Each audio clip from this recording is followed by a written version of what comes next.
Well, Keith, this really isn't any great warm-up. Temperatures are simply about where they ought to be for this time of year, but still it feels pretty nice. It does. It doesn't just hit you in the face like the last couple of days have. And you're right. I mean, I think our average high this time of year is freezing in Portland. We're at 30 right now. 22 in Bangor, 18 Millinocket, 14 Caribou. It was cooler there because it was a cold start. But overall, yeah, moderation and some snow showers out there too. Fully admit these were not in the forecast and they moved through southern Maine. I looked out the window and said, oh, what are these? They didn't really add up to anything, but a couple of them still floating around out of New Hampshire here and across northern Maine into Aroostook County. Not really impactful, but a few flakes flying. Otherwise, it's been cloudy. You might break a little late sunshine here over southwestern Maine, York and Cumberland counties, and southern Oxford counties specifically. But other than that, it's quiet, and tonight is relatively mild. Temperatures staying in the upper 20s along the coast, even inland in the mountains in the mid-20s, which for them is above average for this time of the year. Now, we talked about on Friday there was going to be a storm way offshore, like off the screen offshore.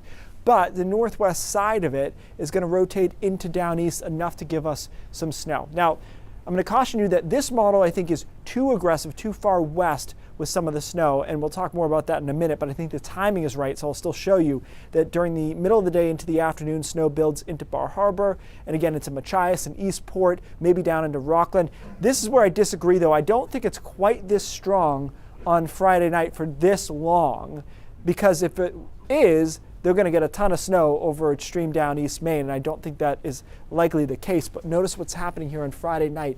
Temperatures dropping, and by Saturday morning, once again, we're below zero across most of the state.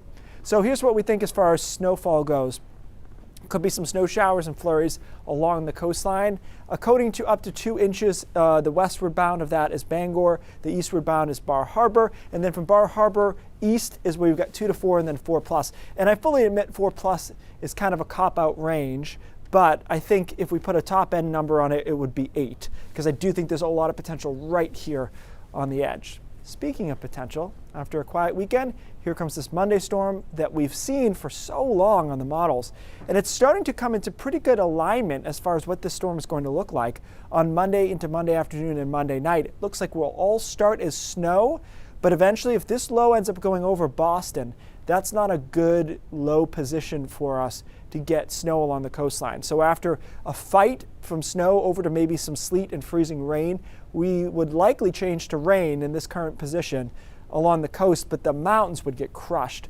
Monday night into Tuesday, on the order of more than a foot of snow is likely. All that being said, we're still 4 or 5 days away from this storm, so a slight wobble east, everybody gets into the snow, and we start talking about a different storm. Either way, that's kind of a big deal storm on Monday, I think. And before we get there, the weekend is just frigid. There's just not a whole lot going on, but it is very cold. Sun returns on Tuesday and then partly cloudy there on Wednesday. Temperatures in the upper 20s. We might have another Arctic blast that goes beyond this 7-day forecast. And so, Rob, you know, we had a couple of years, historically, the last 10 years haven't been that cold, but 2019, 2020, we didn't have that many cold blasts, and it seems like we're having a few here over the last few weeks. All right, we'll see if January has more in store. Thanks, Keith.